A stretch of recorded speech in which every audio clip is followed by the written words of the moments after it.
This is the moment a man jumps into the lion's enclosure at the zoo. He is addicted to drugs and alcohol, which is really the only excuse for doing this, to be honest. Oh, shocker.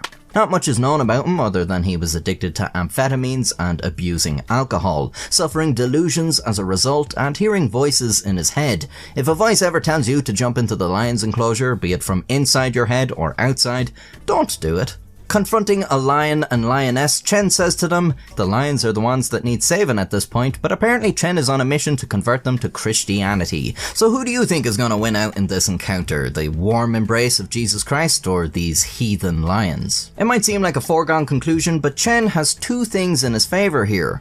One, the lions were fed not long before this encounter, so instead of thinking, dinner has come to us, they're more likely thinking, what the hell are you doing in here? And acting like prey. That kind of confidence can make an animal second guess itself. After all, if it's not afraid, maybe it has reason not to be afraid. Maybe it knows something you don't. Maybe you're the one that should be afraid. Here's a gorilla charging a man who doesn't flinch, and the gorilla retreats. Here's a cat chasing away an alligator. Here's a honey badger fighting off 3 leopards. These are all animals that could have been easily torn to pieces and really probably just got lucky they didn't catch the other in a bad mood. But if they had shown fear instead of standing up to their attackers, that probably would have been the end of them. Chen's in a similar situation. If he runs away or cowers, the lion's predatory instincts are almost certainly going to kick in. But Chen isn't afraid. He says, "Come bite me," and waves his coat in front of the lions.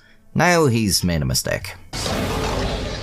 The lion clearly wasn't impressed by Chen's choice of jacket. Worse still, Chen's cowered away from the lion. Didn't get too much fight back last time, so he goes in again. Chen pulls his hair, and the lion doesn't like that. He wouldn't mind a little snack, but not if it's going to be painful. He goes in for another try, but Chen raises his fist and the lion backs up. The lions still aren't sure what to do about this fella in their enclosure, and by now the commotion has assumedly woken up the zookeepers, and they're like, who's this crackhead trying to feed the lions? They're on a strict diet! They get their tranquilizer guns and blow darts out, but they're not sure what to do about Chen. He refuses to leave. They're afraid if they hit the lions with the tranquilizers, this fella might start messing with them. They discuss tranquilizing him too. Instead, they get the fire brigade in with the high pressure hoses. The vets open fire on the lions, and one dart finds its target on the male. 2 others miss. The lion won't go down just yet, so they use the hoses to keep the lions away from Chen. Cats hate water. The lions go to the far end of the enclosure where a man with a blow dart can tag the male.